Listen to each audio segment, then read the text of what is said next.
Ako yung mama ni pera. Kawawa nga siya, binugbog puro pa sa... Mamatay man siya, nung kailan mo? Binugbog siya ng asawa. Naglayas sila.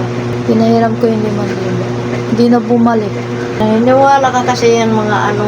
Habang nanonood si mama ng tulpo, naisipan kong i-prank ito. Sasabihin ko na nagpautang ako ng 5,000. Sobrang hirap nga ng buhay ngayon, kaya tingnan natin anong magiging reaksyon niya pag nalaman yung tinakasan ako ng utang sa akin. Pag chismis nga ang usapan, mabilisin mapalingon si mama, kaya tara, i-prank na natin.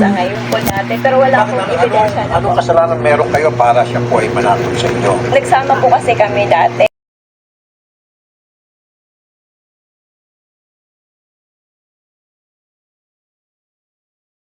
Sabi mo, ayoko na. And then, kaya po yung una pa lang po, wala pa po kaming 1 year. Yun po yun. Yung po yung Kasi ma'am, pananakot niya po sa Bakit akin. mo po Diba, anong nakaraan?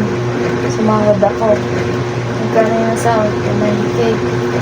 Pinautang ko dun sa kaibigan ko yung 5,000. Sabi niya kasi magbabayad siya. Binugbog kasi siya ng asawa niya. Yung kinikwento ko sa'yo.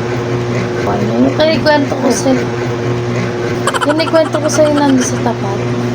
Binugbog siya ng asawa niya. Naglayas sila.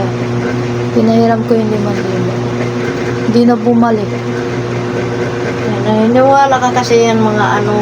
Kawawa eh.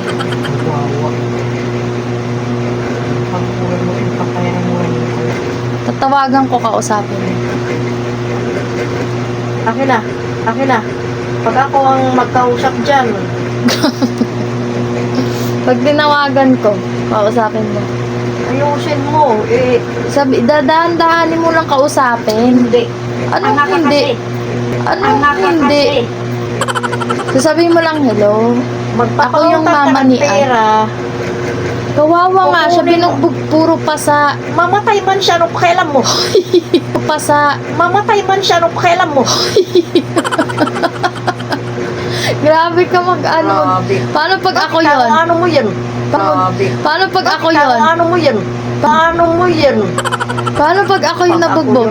Talagang, madali ka mga loko. 5,000 lang naman yun. Sabihin mo, ako yung mama, kailangan kasi namin ng pera. Kakalmahan mo pag-usap. Hindi na. High blood lang ako dyan. Tingin ka sa akin. Sabihin mo lang, oh. Gusto mo ipakita ko sa'yo picture niya. Katulad ka na. Ano, 25. Ay, tama na!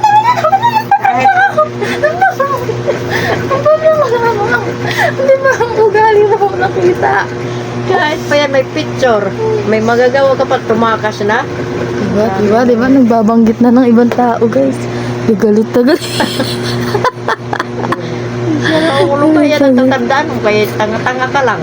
Tanga-tanga daw ako. Gamitin mo yung pinag-aralan mo, ha? Ay, ala. Dinamay na yung pinag-ala. Tanga mo sobra. Paano pag ako yung binugbog, nangihiram, di ako pinahiram? Yan nga, sa burutan talaga. Sasabuto. Papahiram ka, hindi mo kilalang tao. Hala. Kala mo? Ang hirap-hirap magtrabaho, tapos magpapautang ka na No. Nakasan ka. Tama na. Hindi na tuloy. Wala akong mapapautang. Wala akong pera.